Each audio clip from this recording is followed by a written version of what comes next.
Halo sahabat profesional, berjumpa kembali di channel saya John Alfonso, trainer profesional. Dalam serial Decision Making Process, saya akan sharing yaitu faktor-faktor penting dalam proses pengambilan putusan. Saksikan video ini sampai selesai.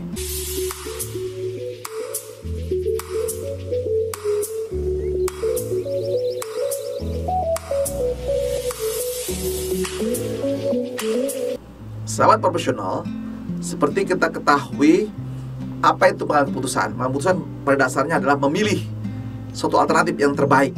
Nah, terbaik seperti melakukan penstrukturan persoalan, penentuan alternatif, penetapan nilai kemungkinan untuk variabel macam-macamnya, penetapan nilai, persatuan preferensi terhadap waktu, dan juga spesifikasi atas risiko. Betapapun melebarnya alternatif yang dapat ditetapkan maupun terperinci, penjagaan nilai kemungkinan tetap melingkupi adalah dasar perbandingan berbentuk suatu kriteria yang tunggal. Nah, jadi keputusan sederhana sahabat sekalian ya. Anda waktu mengambil keputusan itu pasti dibatasi oleh waktu, ruang, dan sumber daya. Dan Anda dibatasi oleh pertama waktu. Waktunya apa di sini? Waktunya kan penting-genting. Maka kalau Anda mempelajari time management, nanti Anda saksikan video saya yang lain tentang time management. Terkait dengan waktu, sahabat sekalian. Nah, itu kan waktu itu ada kondisi penting dan genting. Itu Q1, disebutnya Q1.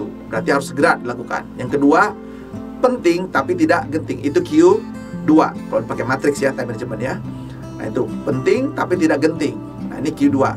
Kemudian yang berikutnya adalah dia tidak penting tapi genting. Ini Q3. Lalu yang Q4 tidak penting, tidak genting. Nah, tentu Anda sebagai profesional terkait waktu, ya semua di kondisi biasanya ada dua pilihan kebanyakan ya, yaitu kondisi penting genting. Berarti Anda harus segera memutuskan. Yang kedua, penting tapi tidak genting. Nah, mana yang lebih baik sebenarnya? Tentunya lebih baik adalah kondisi yang penting dan genting. Bisa Anda membuat rencana, bisa sempat mempelajarinya dalam proses pengambilan keputusan Anda. Tapi situasi yang kadang-kadang sering mendesak, yaitu penting genting. Nah, ini yang sangat berisiko sahabat sekalian ya. Berarti Anda harus mempertimbangkan itu dari segi waktu. Kemudian juga dari segi ruang. Anda tidak bisa dalam waktu bersamaan di tempat yang berbeda. Nah, situasi pasti berbeda dengan tempat yang berbeda sahabat sekalian ya. Jadi termasuk oleh ruang. Misalnya Anda memutuskan untuk menetapkan membangun kantor cabang di wilayah Sumatera atau wilayah Papua. Karena Anda di Jakarta, Anda belum observasi. Nah, kan sulit juga kan ya sahabat sekalian memutuskan itu. Nah, itu faktor dari ruang. Kalau sumber daya, ya biasa sahabat sekalian, Anda kan dibatasi. Namanya kita profesional, pasti dibatasi oleh apa saja. Pertama, people-nya, orang-orangnya. Nah, jadi ada man, 5M ya biasanya 5M. Man, mesin, material, methods, money, 5M. Lalu juga dibatasi oleh, biasanya ada pestle, political, ya, economic, ya, apalagi sosial, teknologi, environment, aspek legal. Nah, itu minimal ada 10 variabel yang ada mempengaruhi dalam pengambilan keputusan. Nah, ini sahabat sekalian, tentu nanti waktu Anda mengambil keputusan itu sumber daya membatasi Anda. Nah, oleh karena itu kalau kondisi sedang penting genting harus memutuskan, maka segala keputusan Anda sifatnya itulah yang terbaik, secara namanya kondisinya alternatif paling terbaik. Jadi sifatnya itu ya sahabat sekalian, itu tidak menetap. Makanya kenapa setelah Anda mengambil keputusan harus cepat-cepat melakukan apa? Analisis persoalan potensial. Karena apa? Sifatnya relatif. Itu yang terbaik saat itu. Kenapa? Saat itu artinya pada jam tertentu, pada hari tertentu. Makanya setiap mengambil keputusan harus disebutkan apanya? Harinya, tanggalnya, jamnya. Itu yang terbaik pada hari, tanggal, jam tersebut. Dan di tempat di mana. Apa latar belakang situasinya. Nah, itu makanya harus ada deskripsi sahabat sekalian, supaya nanti kalau Anda mau merubah, melihat dulu latar belakang dulu dalam pengambilan keputusannya. Nah, itu yang perlu diperhatikan supaya Anda efektif dalam pengambilan keputusan. Jadi faktor-faktor yang mempengaruhi sahabat sekalian ya, tadi ya faktor dari waktu, ruang, dan sumber daya Anda. Nah, ini penting baik-baik sahabat sekalian ya, nggak main-main di sini. Nah, jadi setiap Anda mengambil keputusan, sifatnya itu masih relatif. Itu yang terbaik dari segi apa? Waktu, ruang, dan sumber daya Anda. Berarti langkah berikutnya Anda wajib melakukan apa? Analisis risiko supaya apa yang bisa diperbaiki sahabat sekalian. Saksikan video ini sampai selesai. Dan selalu ingat sahabat sekalian untuk subscribe, klik loncengnya, beri tanda like, kasih dong positif, dan share video ini kepada sahabat-sahabat Anda lainnya supaya mereka juga pintar hebat seperti Anda. Nah, itu yang gambar-gambaran ya. Jadi kalau begitu apa itu keputusan? Keputusan adalah pilihan. Nah, pilihan yang terbaik terbaik sesuai dengan keterbatasan waktu, ruang, dan sumber daya yang ada.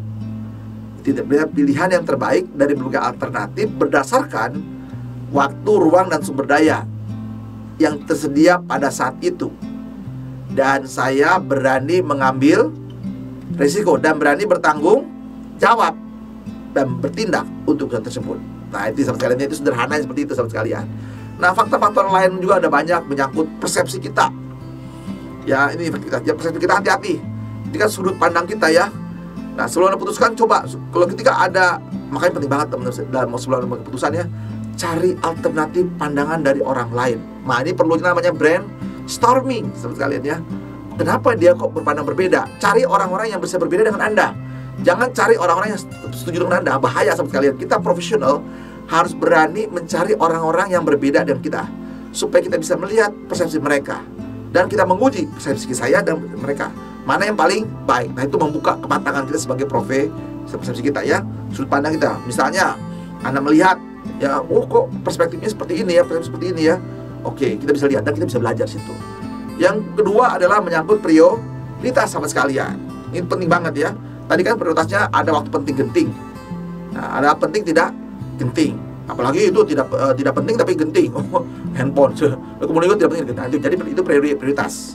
Tentu prioritas ini setiap kita berbeda-beda keputusan. Misalnya, Anda dalam kondisi yang sama harus memutuskan memilih melihat anak yang sedang sakit di rumah atau Anda tetap bekerja. Nah, ini kan tentu nilai-nilai Anda ya dalam keputusan.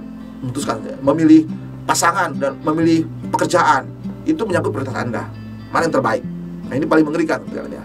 Lalu berikutnya adalah acceptability ya, kemampuan kita menerima kenyataan di sini ya, menerima setiap perubahan di situ, siap nggak gitu ya. Nah, ini bisa dipertimbangkan juga. Lalu tingkat juga apa? Permintaannya dalam keputusan. Permintaan kalau dalam konteks marketing, gimana permintaan pasar, bisa nggak kita layani dengan baik gitu ya dalam keputusan. Jadi permintaan orang lain, bisa nggak Anda terima itu, Anda terima lalu Anda mengerjakan keputusan tersebut ya, permintaan ini.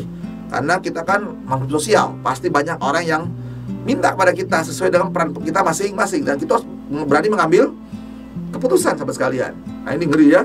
Jadi pertimbangkan keputusan situ. Lalu juga style, gaya kita dalam mengambil keputusan tergantung apa tipe kepribadian kita. Ada yang langsung tegas, yes go gitu ya, berani dia. Itu style kita ya, style kita. Jadi gaya kita tergantung kepribadian kita. Gaya kita langsung keras, cep, putuskan, laksanakan. Tapi ada yang berikutnya, putuskan tertawa-tawa. Dia kalau tenang-tenang, udah putuskan jalan aja. Tapi ntar lagi lupa dia gitu ya. Ada. Tipe kepribadian juga ada yang menyangkut dia berpikir panjang ya. Panjang lu analisisnya. Nah, kan style kita kan ya. Akhirnya butuh waktu lama dalam pengambilan keputusan. Nah, ini ya. Berikutnya menyangkut juga sumber daya kita. Tadi kan ya, waktu, ruang, sumber daya kita ya. Lihat ya. Lalu mempertimbangkan dalam memilih, menimbang ya kalian Anda dalam sesuatu hal. Nah, itu sahabat sekalian, faktor-faktor bagaimana ketepatan, keefektifan dalam pengambilan keputusan. Semoga video ini bermanfaat bagi Anda. Salam sukses buat Anda. God bless you.